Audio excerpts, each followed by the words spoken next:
여호수아 24장 14절에서 18절 함께 합독하시겠습니다. 그러므로 이제는 여호와를 경외하며 온전함과 진실함으로 그를 섬기라. 너희의 조상들이 강 저쪽과 애굽에서 섬기던 신들을 치워버리고 여호와만 섬기라. 만일 여호와를 섬기는 것이 너희에게 좋지 않게 보이거든 너희 조상들이 강 저쪽에서 섬기던 신들이든지 또는 너희가 거주하는 땅에 있는 아모리 족속의 신들이든지 너희가 섬길 자를 오늘 택하라. 오직 나와 내 집은 여호와를 섬기겠노라 하니 백성이 대답하여 이르되 우리가 결단코 여호와를 버리고 다른 신들을 섬기기를 하지 아니하오리니 이는 우리 하나님 여호와께서 친히 우리와 우리 조상들을 인도하여 애굽 땅 종되었던 집에서 올라오게 하시고 우리 목전에서 그 큰 이적들을 행하시고 우리가 행한 모든 길과 우리가 지나온 모든 백성들 중에서 우리를 보호하셨으며 여호와께서 또 모든 백성들과 이 땅에 거주하던 아모리 족속을 우리 앞에서 쫓아내셨습니다. 그러므로 우리도 여호와를 섬기리니 그는 우리 하나님이심이니이다 하니라. 아멘. 2004년도 올림픽 100주년이 되면서 그리스 아테네에서 올림픽이 열렸습니다.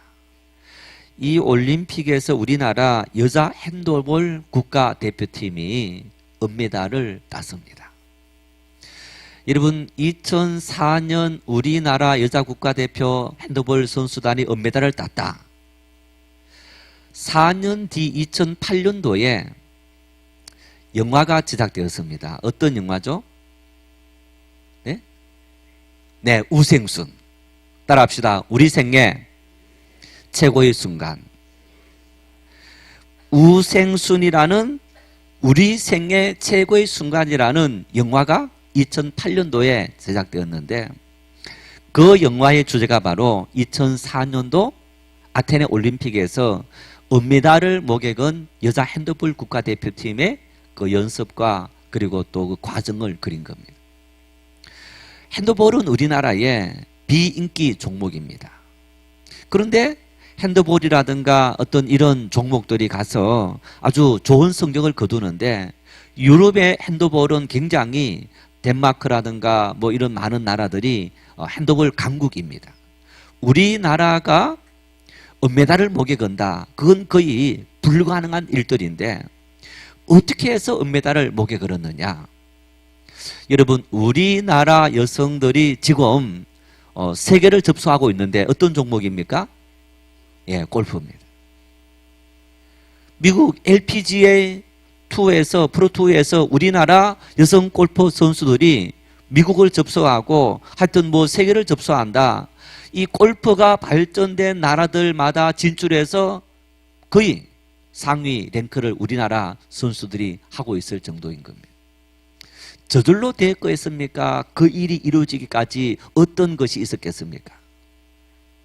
피 눈물 나는 투쟁과 어떤 열심과 노력과 그리고 많은 어떤 그런 정말 그들의 삶에 올인했던, 그래서 우리 생애 최고의 순간이라는 우생순, 그 영화는 바로 아테네 올림픽에서 은메달을 목에 걸었다. 여러분, 이 은메달을 목에 걸었는데 혹시 그 점수 스코어가 어떻게 되는지 아십니까? 뭐 다 모르죠. 저도 설교를 위해서 찾아보았더니요, 그때는 아마 우리가 기억했을 텐데 전반전 점수가 똑같았어요. 후반전 점수가 똑같았어요. 연장전 점수가 똑같았어요. 동점이었습니다. 그리고 마지막에 우리 축구 같으면 이제 승부차기 하잖아요. 자, 차기인데 핸드볼은 뭡니까? 승부 던지기. 승부 던지기에서 우리나라가 은메달을 목에 건 거예요. 승부 던지기 갔다까지는 사실 그 경기는 비겼다, 공동 우승이다 해도 과언이 아닐 정도의 어떤 그런 정말 막상막하의 실력을 발휘했는데 비인기 종목에다가 우리나라에서도 별로 관심을 갖지 않았던 그 여자 핸드볼 선수단들이 어떻게 해서 정말 최강국 덴마크와 싸우면서 밀리지 않고 승부 던지기에 아쉽게 은메달을 목에 걸 정도의 정말 그런 어떤 결과를 거두었느냐. 그 선수들이 정말 어떤 그 대회에 진출하기 위해서 땀과 눈물과 노력과 엄청난 투혼을 발휘한 그 결과 그들이 정말 모든 사람들이 놀라게 하는 그런 어떤 결과들을 만들어내었다는 것. 우생순. 따라합시다. 나생순. 아니, 내생순 해야 되죠? 다시 합시다. 내생순. 내 생의 최고의 순간. 내 생에 정말 나는 이 생에는 이 순간은 내 평생에 결코 잊을 수 없는 순간이다. 조금이라는 후회는 혹시 있을 수 있겠지만은 어떤 그 조금의 순간들을 제외하고는 정말 내가 기울일 수 있는 모든 최상의 노력을 기울였다. 혹시 여러분의 삶에서 그렇게 말할 수 있는 시대, 순간, 어떤 해, 그런 해가 있었습니까? 와, 나는 정말 내가 다시 그 기회가 주어진다 할지라도 그만큼의 노력과 그만큼의 투혼과 그만큼의 정말 어떤 모든 것을 기울여서 다시 한번 내가 그런 어떤 도전을 하고 싶다. 그렇게 내가 아무리 모든 걸 알고 다시 도전하더라도 아마 그때만큼 그렇게 할 수는 없을 거야. 그 순간, 그 해는 내 평생에 결코 잊을 수 없는 그런 해야. 혹시 여러분 살아오면서 그런 시간들이 있었습니까?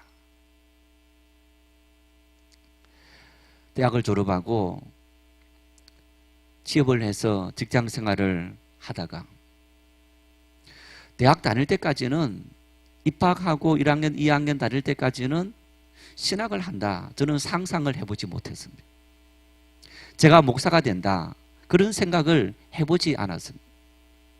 열심히 청소년 시절에 믿음의 생활을 했고 대학 시절에 누구보다도 거의 교회 일과 그리고 또 학교 안에서 기독교 서클을 만들어서 그 활동에 올인할 정도로 제 전공 친구들하고 만나는 시간들은 수업 시간 외에는 만나지 않고 대다수를 그런 어떤 신앙의 시간들로 보냈던 그런 시간들 속에서도 내가 목회자가 된다 생각을 해본 적이 없습니다.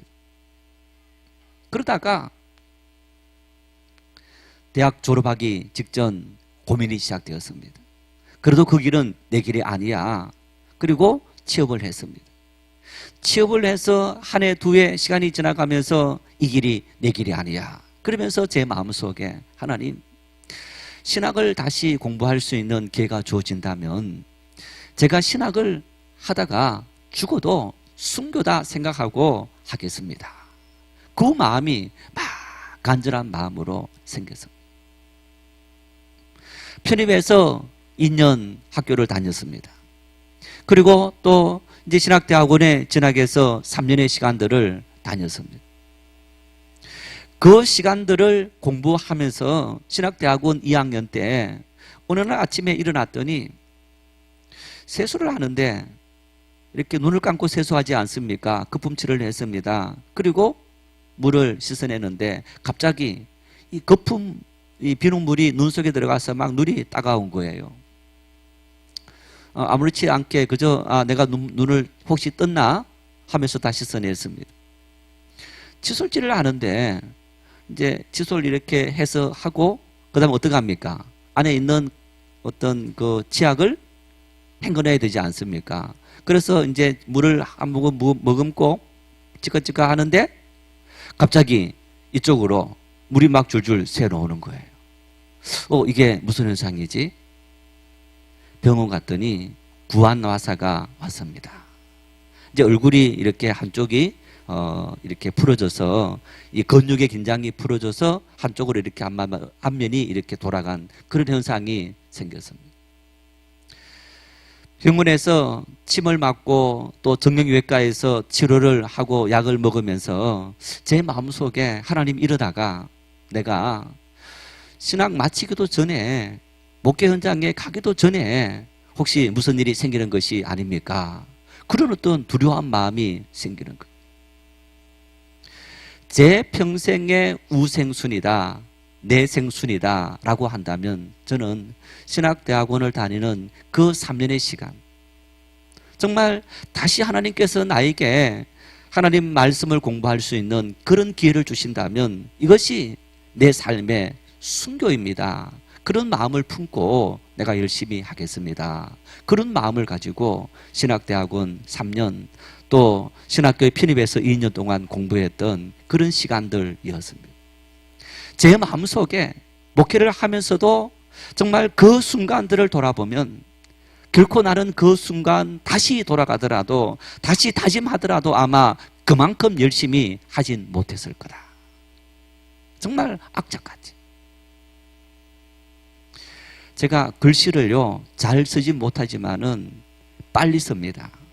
그 경험이, 이제 제가 중학교 때 저희 막내 숙모님이 있는데 거기 놀러 갔더니, 야, 나하고 1, 2, 3, 4를 빨리 쓰는 시합을 하자 그래요. 여러분, 제가 이 달리기를 잘하는 체질이니까 글씨 같은 것도 이렇게 빨리 쓰고 성격도 급한 부분이 많은데, 그래서 자, 시작해서 1부터 30까지 딱 써가는데 제가 빨리 썼겠습니까? 저희 숙모님이 빨리 썼겠습니까? 예, 그 이유가 뭘까요? 열심히? 연습? 네. 이제 여성이고 또 나이가 들었고 저는 이제 학생이고 이제 뭐 10대 중학생이니까 얼마나 빠르겠어요. 그런데 제가 늦었어. 그 이유를 봤더니 저는요 글씨를 우리 숙모님의 한 4배, 5배 크기로 한 거예요. 우리 숙모님은 깨알 같은 글씨로 1, 2, 3, 4 이렇게, 깨알 같은 글씨로 1, 2, 3, 4 이렇게 하니까, 그러니까 제가 한번 1 그었는데 벌써 2, 3 나가는 거예요. 저는 1, 2, 3 이렇게 하는데 이렇게 나가니까. 제 수첩에는, 아마 제 수첩을 보신 분들은 아시겠지만은 저는 매년 수첩이 어떤 이제 제가 한 해 살아왔던 그런 기록물인데 아주 작은 글씨들로 빽빽하게 모든 것이 다 적혀 있습니다. 신학대학원을 다니면서 얼마나 이 필기를 열심히 했는지, 학기가 초반이 지나가면 이 오른손에 손수건을 감아서 이렇게 이 근육이 늘어날 정도로, 그 정도로 이렇게 열심히 수업에 집중했던, 그래서 정말 그 학교 같이 다녔던 모든 친구들이 늘 앞자리에서 항상 열심히 하는 그런 모습들만 기억한다고 간혹 이렇게 만나면 그런 이야기를 할 정도로, 제 삶 속에서 하나님께서 나에게 그런 기회를 주시면 이것이 내 생애 최고의 순간이 되도록 만들겠습니다. 어쩌면 그런 생각은 갖지 않았지만은 하나님 앞에서 내가 할 수 있는 그런 기회가 주어진다면 최선을 다해서 이것이 내 생애 순교입니다. 그 마음을 가지고 하나님 감당하겠습니다. 그랬을 때 하나님은 은혜를 주시고 저희 모든 삶 속에 정말 최고의 순간으로 기억할 수 있도록 인도하시는 겁니다. 그렇게 하니 당연히 좋은 성적이 나오게 되고 또 장학금을 받게 되고 그런 모든 일들은 저절로 주어지게 되는 덤이며 열매인 것을 기억할 수 있는 것. 여러분, 여러분의 생애는 누구 앞에, 만일 여러분의 삶의 그때가 내 생애 가장 최선을 다했던 찬란했던 그런 시절이었다라고 말할 수 있다면 그때가 언제입니까? 따라합시다. 2018년은 우리 정인교회 최고의 순간이 되게 하리라. 2018년은 내 생애 최고의 한 해가 되게 하리라. 우리 그런 마음을 가지고 이 한 해를 열심히 경주할 수 있기를 바랍니다. 정말 2018년 우리가 다시 송구영신 예배로 돌아갔을 때 하나님, 2018년도 내가 후회하지 않는 내가 누군가에게 가서 자랑할 수 있는 내 생애 최고의 한 해였습니다. 뿐만 아니라 여러분, 우리 교회를 자랑하는 정말 많은 사람들에게 우리 정lin교회 최고의 한 해가 바로 2018년 이 한 해였다, 그렇게 자랑할 수 있는 이 한 해가 될 수 있도록 우리가 함께 마음을 모으고 힘을 모을 수 있기를 바랍니다. 다진 말로는 되는 게 아닙니다. 어떻게 하면 우리가 그렇게 살아갈 수 있을까? 어떻게 그러한 한 해를 만들 수 있을까? 사명감을 가져야 합니다. 내가 그렇게 만들도록 하기 위한 사명감. 여러분, 인생을 위대하게 만드는 것은 나에게 주어진 이 환경과 여건을 내가 어떤 사명감을 가지고 살아갈 거냐, 그게 달려 있기 때문입니다. 유명한 실존주의 철학자 키오로 케고로가 이렇게 말합니다. 온 세계가 무너지더라도 내가 꽉 붙들고 놓을 수 없는 진리, 그것을 위하여 살고 그것을 위해서 죽을 수 있는 신념, 그것이 바로 사명감의 핵심입니다. 온 세계가 무너지더라도 내가 꽉 붙들고 놓을 수 없는 진리, 그것을 위해서 살고 그것을 위해서 죽을 수 있는 신념, 그것이 바로 사명감의 핵심이다. 여러분, 내가 이 일을 하더라도 죽어도 순교입니다. 내가 공부를 하면서, 내가 돈을 벌면서, 내가 봉사를 하면서 내가 죽어도 순교입니다. 여러분, 똑같은 일을 하더라도 그 일에 대해서 어떤 의미를 부여야 하느냐, 의미 부여에 따라서 그 일은 순교가 될 수 있고, 그 일은 그저 허망한 목숨을 잃는 일이 될 수도 있는 겁니다. 바로 내 마음속에 이 일을 통한 사명감을 가지느냐 가지지 않느냐, 거기에 달려 있는 겁니다. 뿐만 아니라 사명감은 우리의 삶을 참으로 위대하게 만듭니다. 여러분, 그 위대함이 우리가 어떤 큰 업적을 이루기 위해서 한 것이 아니라, 사명감은 우리로 하여금 인생의 어떤 질곡과 싫은 역경을 이길 수 있는 원동력이 되도록 만드는 것. 2차 세계대전 때에 독일의 아우슈비츠 수용소에 끌려가서 거기에서 살아남은 인물이 있습니다. 유대인 빅터 프랭클 신경정신과 박사입니다. 온 가족이 끌려갔는데 가족들이 다 죽고 이 빅터 프랭클 박사만 살아남았습니다. 유명한 아우슈비츠에서 또 그 수용소에서부터 4번이나 옮겨가면서 이 빅터 프랭클 박사가 살아남았는데, 이분이 나중에 이런 말을 했습니다. 그래도 나는 삶을 의미 있는 것이라고 생각한다. 이런 책에서 이분이 그런 말을 했습니다. 왜 사는지를 아는 사람은 어떤 고난도 이겨낼 수 있습니다. 내가 왜 사는지, 내가 왜 일을 해야 되는지, 내가 왜 공부를 해야 되는지, 내가 왜 봉사를 해야 되는지, 그 이유를 아는 사람들은 내 삶에 어떤 고난과 시련 역경이 찾아온다 할지라도 이겨낼 수 있고 참을 수 있고 그것을 수용하고 감당할 수 있는 그런 삶의 자세를 가지고 견딜 수 있게 된다라고 이야기하고 있는 겁니다. 그렇습니다. 우리의 생에 사명이 생기면 인생의 목적이 뚜렷해지고 인생의 차원이 깊어지고 외적인 것으로 인생을 저울질하지 않게 되고 자기 인생을 소중하게 보게 되며 자신의 가능성을 보게 된다는 겁니다. 외적인 환경으로 나를 평가하고 판단하는 것이 아니라 자기 내면의 삶을 소중하게 여기고 그 내면의 삶 속에 있는 비전을 향해서 달려갈 수 있는 그 마음이, 사명감을 가질 때에 우리에게 그러한 삶이 주어진다라고 이야기합니다. 오늘 본문의 주인공 여호수아입니다. 여러분, 여호수아는 모세의 뒤를 이어서 이스라엘 백성들의 지도자가 되었습니다. 이스라엘 백성들은 굉장히, 여러분 성경을 보면 하나님께서 이 백성은 목이 곧은 백성이다 그렇게 말합니다. 거만한 백성이다 그런 얘기입니다. 하나님께서 능력을 주신 모세를 대적했던 그런 백성들이 바로 이스라엘 백성들이었습니다. 여호수아가 모세의 뒤를 이어서 이스라엘 백성을 지도하기에는 어쩌면 함량 미달일 수도 있습니다. 저 먹이 곧은 백성들이 여호수아의 말을 잘 듣지 않고 자기 마음대로 모든 것을 할 수 있는 그런 가능성도 농후했습니다.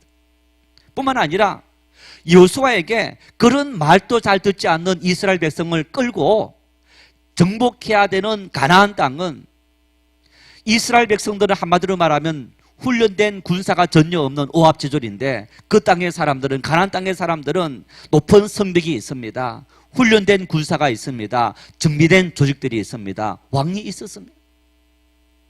성경 민수기를 보면 그렇게 말합니다. 그 사람들은 장대한 사람 네피림이고 우리는 그에 비하면 아주 작은 사람입니다 라고 말할 정도로 비교할 수 없는 그런 상태였던 겁니다. 그런데 여호수아는 모세의 뒤를 이어서 이스라엘 백성을 지도하는 지도자가 되었습니다. 그리고 불가능했던 것 같은 가나안 땅 정복 사업을 마무리합니다. 그리고 자기의 삶이 이제 마지막이 다가왔을 때에 여호수아가 이스라엘 백성들을 세겜 땅에 불러 모읍니다.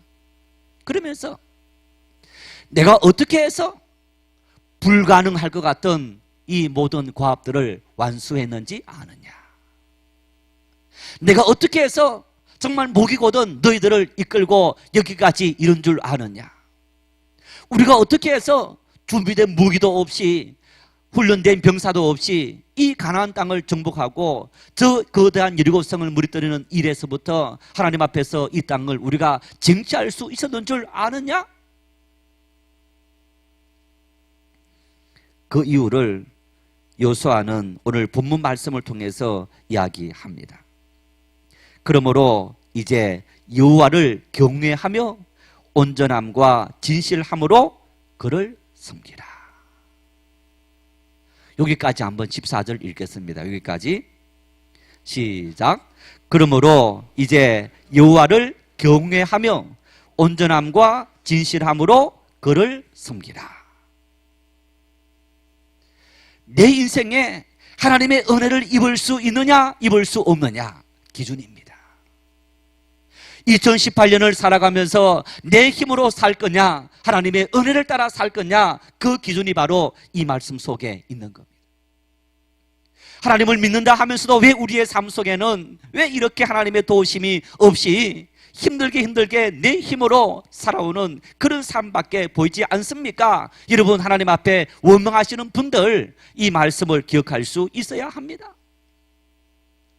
여호수아는 말합니다. 이제 그를 섬기라라는 얘기는 나는 그렇게 섬겼다는 얘기입니다. 어떻게 섬겼느냐? 하나님을 경외하며 온전함과 진실함으로 나는 하나님을 섬겼다. 그럴 때 하나님께서 나에게 이러한 삶의 은혜를 주셨고 너희 목이 고든 백성들 잘 이끌고 이 험한 가나안 땅을 정복하고 나에게 모든 사명을 감당할 수 있는 그런 은혜와 능력을 하나님께서 나에게 베풀어 주었더라. 하나님을 내가 이렇게 섬기고 이 하나님을 내가 이렇게 모시고 살아갔더니 라고 말하는 거예요. 경외한다는 것은요, 하나님을 받들어 섬긴다. 마음을 다해서 하나님을 받들어 섬긴다. 그런 의미입니다. 온전함과 진실함이라는 말 역시 마찬가지입니다. 변화되지 않는 본래의 마음 자체가 거짓이 없고 바르고 참되다. 이 말을 정리하자면요, 겉으로만 믿는 척 하는 것이 아니고 내 마음속에 참된 믿음이 내 마음에서부터 하나님 말씀 앞에 전적으로 순종하는 마음의 자세가 되어질 때 내 삶은 온전해질 수 있다는 것. 여러분, 누군가가 내 욕을 했다. 여러분 마음이 어떠세요? 누군가 내 흉을 봤다. 기분이 어떠세요? 어떠세요? 기분 나쁘죠? 그 사람 보면 어떠세요? 그 사람 보면 예? 미워요. 처음에는 미울 수 있는데 불쌍히 여기는 마음이 생기면요, 미움이 사라져버려요. 저는 이 목회를 하면서 하나님께서 주시는 은혜이고 그 은혜는 바로 저는 이 말씀인 것 같아요. 목회가 참 어려운 중에 한 가지는 참 성도들 중에서 우리 교회는 참 여러분 착한 분들입니다. 진짜입니다. 정말 저는 행복하게 목회하고 있는 겁니다.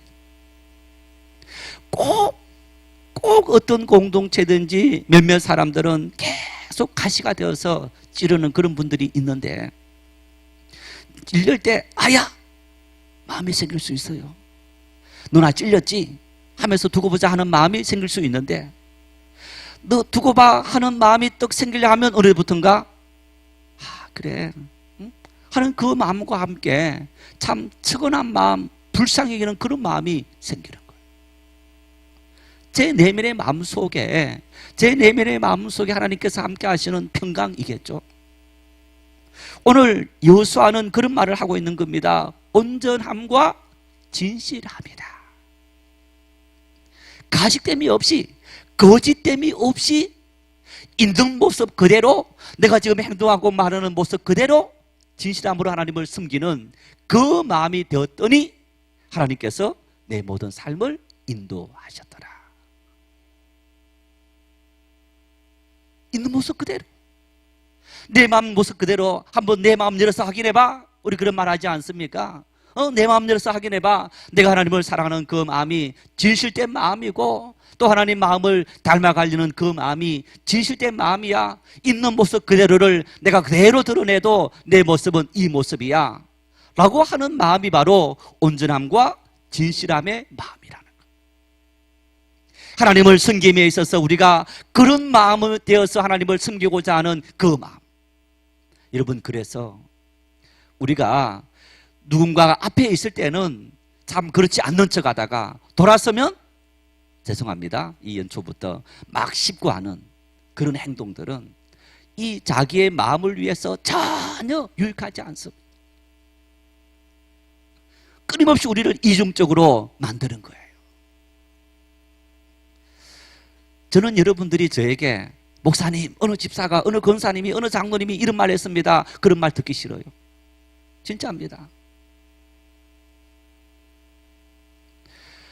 우리가 믿음의 삶을 살아가면서 내 모든 마음을 아시는 그 하나님께서 내 마음 속에 온전함과 진실함의 마음을 아시느냐 모르시느냐? 아시는 거예요. 여호수아는 말합니다. 나는 그 마음을 가지고 하나님을 섬기면서 그 마음을 가지고 하나님을 경외하고 여기까지 왔더니 하나님께서 내 삶을 이렇게 놀랍도록 인도하셨다. 여러분들도 알다시피, 여러분들도 내 어린 시절과 내 모든 시절을 알다시피 나는 약한 사람이고 나는 능력이 없는 사람이었는데 내가 어떻게 이렇게 여기까지 오게 되었느냐? 하나님 앞에서 내가 이렇게 살아가려고 노력했더니 하나님께서 나의 삶에 이런 은혜와 능력을 허락해 주었더라. 성도 여러분, 이스라엘 백성들 이끌었던 여호수아가 이런 믿음의 고백을 하면서 오늘 우리에게 말합니다. 하나님 앞에 우리가 그 테스트에, 그 과정을 우리가 온전히 통과할 수 있는 수준이 되어진다면 하나님은 우리의 모든 삶을 통해 하나님의 역사가 아름답게 이루어진다. 사무엘상 16장 7절 말씀을 함께 읽겠습니다. 여호와께서 사무엘에게 이르시되 그의 용모와 키를 보지 말라. 내가 이미 그를 버렸노라. 내가 보는 것은 사람과 같지 아니하니 사람은 외모를 보거니와 나 여호와는 중심을 보느니라. 하나님께서 어떤 사람에게 은혜를 주시느냐? 사람들에게 아주 참 자기의 내면을 숨기고 잘한다고 하나님은 그 사람에게 은혜를 주시는 것이 아닙니다. 왜? 하나님은 그 사람 마음의 중심을 보기 때문에. 이 말씀은 그런 말씀입니다. 하나님께서 사울을 이스라엘의 초대왕으로 세웠습니다. 그런데 사울이 교만했어요. 그 교만한 사울을 하나님께서 버리시고 내가 이세 아들 중에서 다시 이스라엘의 2대 왕으로 세우겠다. 그래서 사무엘로 하여금 이세 집으로 보냈습니다. 이세 집으로 갔습니다. 내가 너 아들 중에서 안수하겠다 하면서 아들들을 불러와라. 첫째 아들 엘리압이 왔습니다. 그 엘리압의 모습을 보면서 사무엘이 야, 이 용모가 너무너무 멋있고 참 보니까 하나님께서 예비하신 그런 이스라엘의 왕이 될 자질을 갖고 있는 사람이다 라고 하면서 안수 기름을 부으려고 합니다. 그때 하나님께서 말합니다. 너는 사람의 외모를 보지만은 나는 사람의 중심을 보느니라, 마음을 보느니라. 그 마음 속에 온전함과 그 마음 속에 참된 모습이 있느냐, 그 모습을 보면서 나는 그 사람을 사용한다라고 하나님은 우리에게, 그리고 사무엘에게 말씀하셨던 것을 볼 수 있습니다. 병원 가면 참 아픕니다 라고 해서 병원 가면 의사들이 이유를 모를 때 뭘 합니까? 예? 자, 병원 가서 어디가 아픕니다 하면 처음에는 엑스레이 촬영을 합니다. 그러면 엑스레이 촬영을 하면 뭐가 나타납니까? 뼈들이 나타납니다. 뼈 이상이 없느냐 없느냐. 자, 엑스레이 촬영해서도 안 되면 그 다음 뭘 합니까? 예, CT를 찍고 또 MRI를 찍습니다. 그러면요, 우리 사람의 몸에 있는 모든 근육들이 아주 상세하게, 우리가 봤을 때는 잘 모르지만 의사들이 요건 요 근육이 이렇게 문제가 생겼습니다. 전문가들이 그걸 보면서 한마디로 말하면 MRI 갖고 우리 몸을 스캔을 뜨는 거예요. 그러면 우리 눈에 보이지 않는 몸의 모든 장기들, 내장들, 또 근육들, 뼈, 그 모든 것을 다 상세하게 알게 되는 거예요. 하나님은 우리 마음을 스캔 뜨시는 거예요. MRI가 우리 몸의 모든 기능들을 스캔 뜨는 것처럼 하나님은 우리 마음을 싹 뜨시면서 그 마음 속에 어떤 마음이 되어져 있느냐, 어떤 마음을 품고 하나님을 섬기느냐, 어떤 마음을 품고 하나님 앞에 우리의 모든 삶을 맡기고 살아가느냐. 여러분, 이런 하나님의 모습들을 우리가 성경을 통해서 확인할 수 있는데, 하나님은 첫째는 아브라함의 삶을 통해서 확인시켜 주었습니다. 창세기 22장 12절 말씀을 읽겠습니다. 사자가 이르시되 그 아이에게 내 손을 대지 말라, 그에게 아무 일도 하지 말라. 내가 내 아들 내 독자까지도 내게 아끼지 아니하였으니 내가 이제야 내가 나를 경외하는 줄을 아노라. 너 아들 바쳐라. 100세 때 얻은 아들을 하나님께서 바치라 했을 때 정청병력 날벼락인 거예요. 하나님은 겉으로는 하나님을 순종하는 아브라함의 모습을 보면서 그 아브라함의 마음까지도 참으로 하나님을 순종하는지 그것을 시험하시기 위해서 아들을 바치라 했을 때에 아브라함이 이유를 달지 않고 바칩니다. 그때 하나님께서 이제야 내가 나를 경외하는 줄을 아노라. 이제야 진심으로 너가 나를 순종하는 줄을 아노라. 여러분, 그때 하나님은 이렇게 말합니다. 내가 너에게 믿음의 주창이 되도록 약속했는데 그 약속을 이제야 이루리라 라고 말씀합니다. 약속은 받았는데 그 하나님의 약속이 내 삶을 통해서 이루어지느냐 이루어지지 않느냐, 실현되어지느냐 안 되느냐는 내 수준이 하나님께서 인정할 만한 수준으로 자라야 된다는 것. 뭐가 자라느냐? 내 마음에, 내 심령에, 내 영혼에 그 마음이 자라야 하는 거예요. 또 확인해 볼 수 있습니다. 창세기 32장 28절입니다.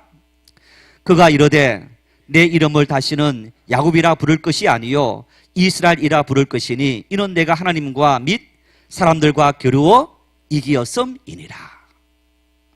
야곱. 우리는 야곱 같은데 성공하려고, 돈 벌려고 몸부림쳤습니다. 그러나 그 모든 것이 하루아침에 허망하다는 것을 알게 되고 야곱은 야복강에서 하나님 앞에 기도합니다.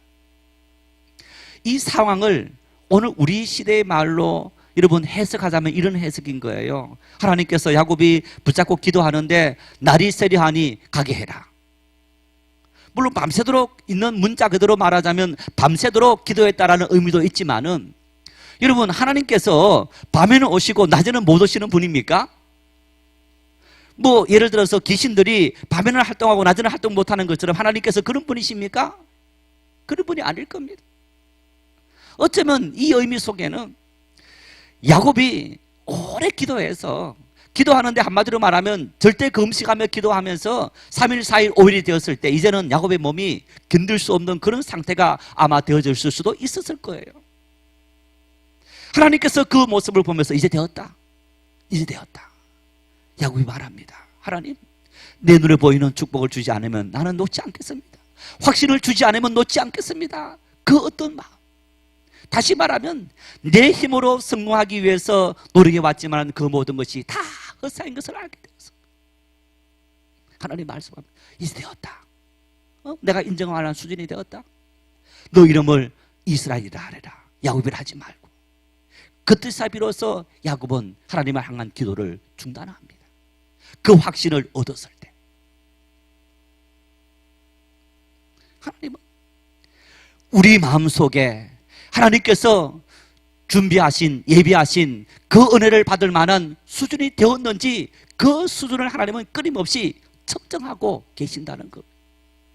오늘 여호수아의 말은 바로 너희가 경건함으로, 너희가 온전함으로, 너희가 거룩함으로 하나님을 섬기라라고 말씀하신 그 말은 우리 마음의 중심을 스캔 뜨시는 그 하나님께서 보실 때에 그 수준에 다다른 그 섬김의 삶을 살아갈 때 하나님은 우리에게 놀랍도록 역사하셔서 우리 생에 가장 위대한 삶, 위대한 생애가 되도록 은혜를 주시는 그런 하나님입니다. 이 한 해 하나님 앞에 온전함으로, 신실함으로, 거룩함으로 하나님을 섬길 수 있는 그런 은혜가 넘칠 수 있기를 바랍니다. 그렇게 하나님을 섬기면요, 열심히 일해라고, 열심히 공부해라고, 열심히 노력해라고 하나님은 저절로 그 마음속을 자꾸만 찌르는 거예요. 너 이놈 공부 안 하고 말이야, 너 이놈 교회만 다니고.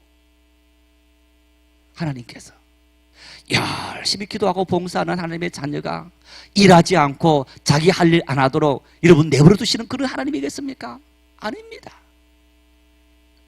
하나님 앞에 내가 하나님의 영광 돌리기 위해서 내 인생을 더 책임지게 살아가야지, 그 찔리는 마음을 주셔서 더 열심을 품고 주신 사명을 감당하도록 인도하시는 그 하나님이신 거예요. 문제는 그 수준까지 이르러야 한다는 겁니다. 말씀드린 적 많이 있는데 물이 끓기 위해서는 몇 도까지 올라야 됩니까? 100도가 넘어야 되는 거예요. 99도까지 아무리 하더라도 물은 끓지 않습니다. 1도만 넘었으면 되는 거예요. 여러분, 그 수준까지만 가면 저절로 그때부터는 누가 일하시느냐? 하나님께서 우리를 이끄시고 하나님께서 일하시고 그것이 우리 생애 최고의 순간이 되어질 수 있게 되는 거예요. 2018년 여러분, 이 한밤중에 우리가 나와서 하나님께 예배하면서 여러분, 우리가 무엇을 얻고 어떤 마음의 자세를 가지고 살아갑니까? 2018년 이 한 해 우생순 잊지 마십시다. 그러면서 하나님, 내 생순으로 살겠습니다. 그래서 이 한 해는 하나님께서 보실 때에, 이웃이 볼 때에, 부모님이 볼 때에, 형제가 볼 때에, 성도가 볼 때에 내 생애 최고의 한 해였습니다 라고 고백하고 감사할 수 있는 그런 한 해가 될 수 있도록 은혜를 주십시오. 내가 그런 마음을 품고 하나님께 내 모든 삶을 다 맡기고 하나님의 능력으로 이 모든 인생을 걸어가겠습니다. 여러분, 그런 한 해가 될 수 있기를 축원합니다.